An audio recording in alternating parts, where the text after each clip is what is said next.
በካሪቢያን ውቅያኖስ መሃል ለ24 ቀናት በትንሽ ጀልባ ውስጥ ብቻችሁን ብትጠፉና በጀልባ ውስጥ ያገኛችሁት የሚበላ ነገር አንድ ጠርሙስ ካቻፕ ብቻ ቢሆን ምን ታደርጋላችሁ?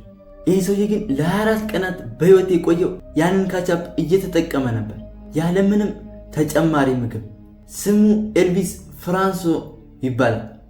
በ2023 ዓ.ም ጀልባ ሲያስተካክል ማዕበሉ በድንገት መጥቶ ወደ ጥልቁ ውቅያኖስ ወሰደ።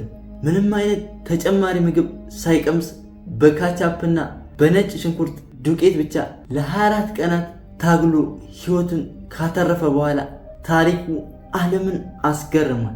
እንዲሁም የሄንዚ ካቻፕ ኩባንያ ታሪኩን ሰምቶ ያደረገውን ነገር ስትሰሙ ማመን ነው የሚከብዳችሁ። ዛሬ የዚህን ካቻፕ ማን አስገራሚ አስቂኝና አስደንጋጭ የ24 ቀናት የውቅያኖስ ትግል ታሪክ በዝርዝር እንመለከታለን። እስከ ቪዲዮ መጨረሻ አብራችሁ እንድትቆዩ ጋበዝኳችሁ። ታሪካችን የሚጀምረው በታህሳስ ወር 2022 ዓመተ ምህረት መጨረሻ ላይ አካባቢ ነው። በካሪቢያን ውቅያኖስ በሚገኝ ውብ ደሴት ላይ ነው። ኤልቪስ ፍራንሶ የተባለ የ47 ዓመት ሰው እያሳየ። ኤልቪስ የጀልባ መካኒክ ነው። የኤልቪስ አይነት ሰዎች ህይወታቸውን በሙሉ በባህር ላይ ስለሚያሳልፉ ውቅያኖስ ለነሱ አዲስ ነገር አይደለም። ኤልቪስ በዕለቱ የጓደኛውን ትንሽ ጀልባ በደሴቱ ባህር ዳርቻ አቅራቢያ አቆሞ የሞተርና የሸራ ጥገና እያደረገላት ነበር። በጀልባው የውስጠኛ ክፍል ሆኖ ጀልባዋን እየሰራ ለጥቂት ሰዓታት ቆየ። ነገር ግን በባህሩ ላይ ሁኔታዎች በሰከንዶች ውስጥ እንደሚቀያየሩ ዘንግቶ ነበር። በድንገት የአየር ሁኔታው ተቀየረ። የካሪቢያን ውቅያኖስ ማዕበል በከፍተኛ ደረጃ ማዕበሉ እየጨመረ መጣ። ጀልባዋን ከየብስ ጋር ያሰረበት ገመድ የማዕበሉን ግፊት መቋቋም አቅቶት በድንገት ከታሰረበት ተበጠሰ። ኤልቪስ ከጀልባዋ የውስጥ ክፍል ብቅ ብሎ ወደ ባህሩ ሲያይ በድንጋጤ መቆም አቃተው። ጀልባዋ ከቆመችበት ደሴት እየራቀች በከፍተኛ ፍጥነት ወደ ጥልቁ ውቅያኖስ መሃል እየተወሰደች ነበር። ኤልቪስ ወዲያውኑ ወደ ኮፕቲክ በመሮጥ የጀልባዋን ሞተር ለማስነሳት ሞከረ።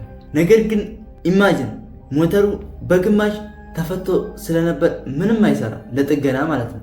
እሺ በሸራው እጠቀማለሁ ብሎ ደግሞ ወደ ሸራው ሲሮጥ የጀልባው ሸራ ተቀደው ስለነበር ለመጠቀም አይሆንም።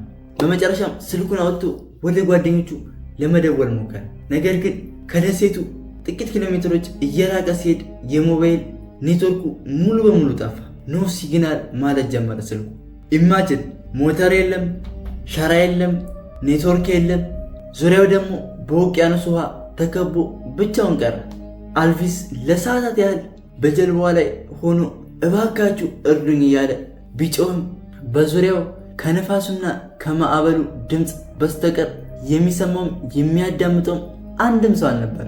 ሰዓቱ እየሄደ ፀሐይ ስትጠልቅ ኤልቪስ የመጀመሪያውን ሌሊት በጥልቁ ውቅያኖስ መሃል በጨለማ ውስጥ ብቻውን ለማደር ተገደደ።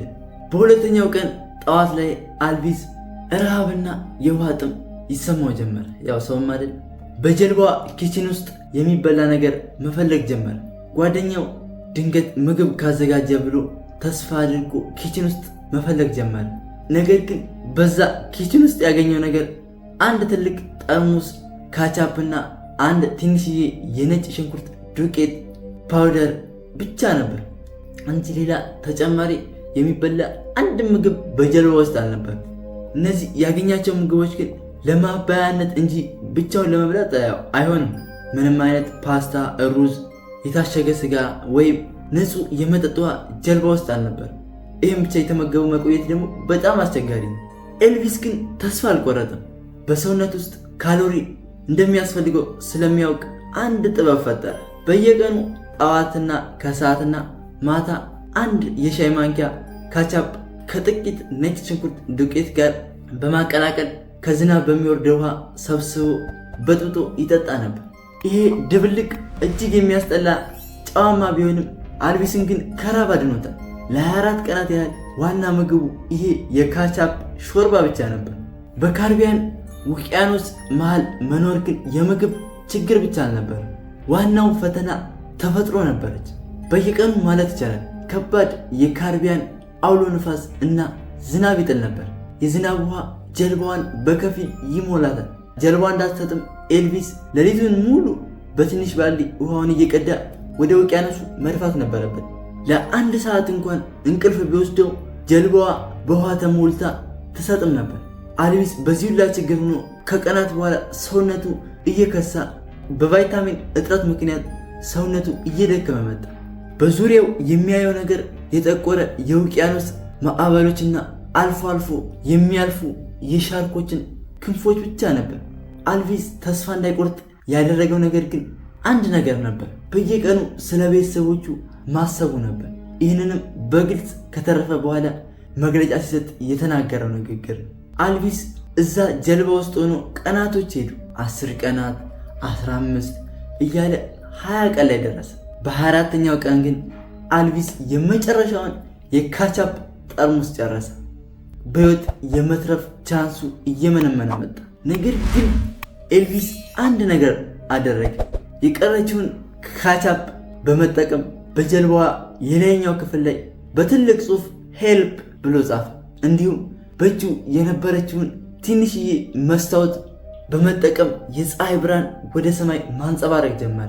በ24ኛው ቀን አየር ላይ ስታልፍ የነበረች አንዲት አነስተኛ የግል አውሮፕላን ፓይለቱ በውቅያኖስ መሃል የሚያንጸባርቀውን መስታወትና በጀልባዋ ላይ የተጻፈውን ሄልፕ የሚለውን ጽሑፍ ተመለከተ። ፓይለቱ ወዲያውኑ ለኮሎምቢያ የባህር ኃይል ጥሪ ያደረገ። የኮሎምቢያ የባህር ኃይሎች በሄሊኮፕተርና በአነስተኛ ጀልባ በፍጥነት ወደ ቦታው ሄዱ። ከሰዓታት በኋላ ወደ ደሴቱ ደረሱ። ኤልቪስን ከሴንት ማርቲን ደሴት 120 ማይል ርቆ በቆመው ጀልባ ውስጥ በሕይወት አገኙት። ታሪኩ ግን እዚህ ላይ አላበቃ። ነገር ግን እውነተኛው ድራማ የጀመረው አልቪስ ሆስፒታል ገብቶ ካገገመ በኋላ ነው።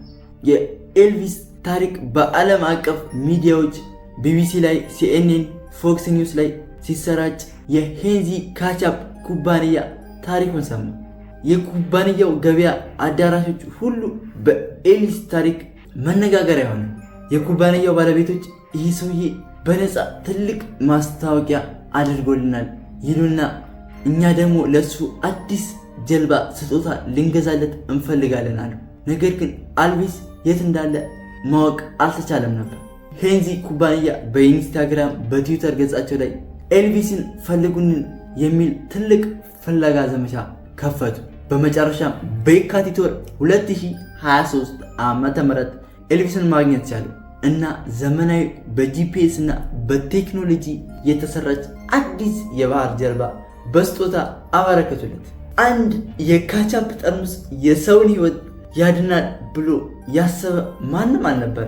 እኔ ራሱ አላሰብኩትም። ነገር ግን የኤልቪስ አእምሮ ጽናትና ተስፋ ለመቁረጥ ተአምር ሰርቶለታል። እናንተ በኤልቪስ ቦታ ብትሆኑ ለ24 ቀናት ያህል በካቻፕ ብቻ መቆየት ትችሉ ነበር? ሀሳባችሁን በኮሜንት አጋሩ። ቪዲዮ ከተመቻችሁ ላይክ እንዲሁም ለጓደኞቻችሁ ሼር ማድረግ አትርሱ። እንዲሁም በየጊዜው እንደዚህ አይነት አስገራሚ እውነተኛ ታሪክ እንዲመጣላችሁ ቻናላችንን ሰብስክራይብ ማድረግ እንዳይረሳ። በሚቀጥለው በሌላ እውነተኛ ታሪክ እስከምንገናኝ በያላችሁበት ሰላማችሁ ይብዛልኝ።